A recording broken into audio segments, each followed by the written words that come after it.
आपकी भावना से हमें जो ऊर्जा मिली है, जो हमें हौसला मिला है, वो आपकी वो भावना और आपके दिया हुआ वो हौसला रंग लेके आएगा, हरियाणा में बदलाव लेके आएगा, आपकी सरकार लेके आएगा।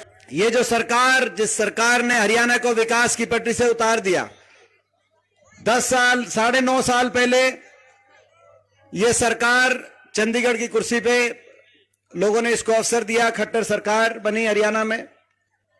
मगर आज जब हम 2024 में आ गए, सरकार के, प्रदेश सरकार के कार्यकाल के 5 महीने ही रह गए और 2 महीने के बाद लोकसभा चुनाव है, उसके बाद विधानसभा चुनाव है, तो इनके 10 साल को तराजू पे तोल के फैसले करने का प्रदेशवासियों के सामने समय आया है। और उस समय अच्छे दिनों का नारा बीजेपी लेके आई, लोगों ने विश्वास किया, कहा कि शायद कुछ अच्छा हो।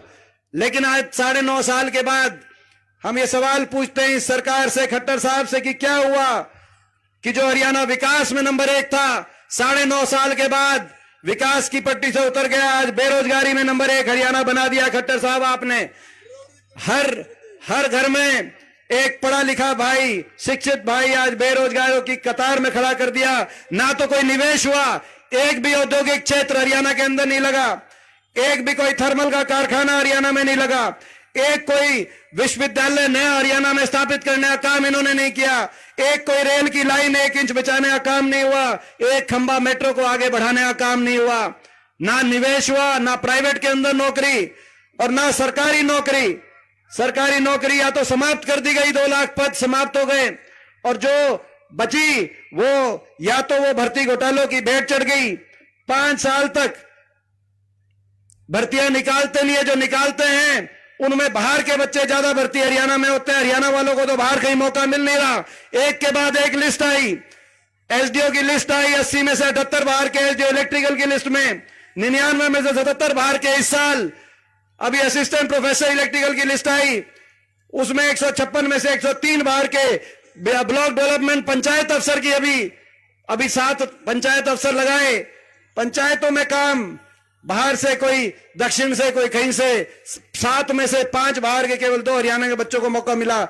अच्छी पदों पे हरियाणा किसी बच्चे को अवसर मिलता नहीं। खर्ची पर्ची की बात करते हैं। खट्टर साहब से मैं पूछना चाहता हूं, वो कौन सा आरएसएस का कार्यालय है जहां से कौन सी वो पर्ची आती है जहां हरियाणा की लिस्टों में हरियाणा से ज्यादा बाहर के बच्चों को ना आप लगाने का काम कर रहे हो? खट्टर साहब, इसका जवाब आपको देना चाहिए।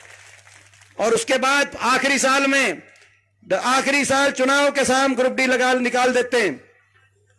ये जो इसकी कार्यशैली पिछली बार भी 2019 में निकाली ग्रुप डी, इस साल भी आखिर में राजनीति, इन पोस्टों पर राजनीति करने का काम करते हैं। हरियाणा के नौजवान को सबसे ज्यादा बेरोजगारी देने का काम करते हैं। आज कहीं नशे की बात आती है, कहीं डिप्रेशन में चला गया नौजवान, कहीं अपना घर बार छोड़कर, सब कुछ बेचकर, लोन लेकर बाहर की तरफ अपने भविष्य को खोज रहा है। मगर मैं हरियाणा के नौजवान से कहना चाहता हूं, ज्यादा इंतजार नहीं करना पड़ेगा।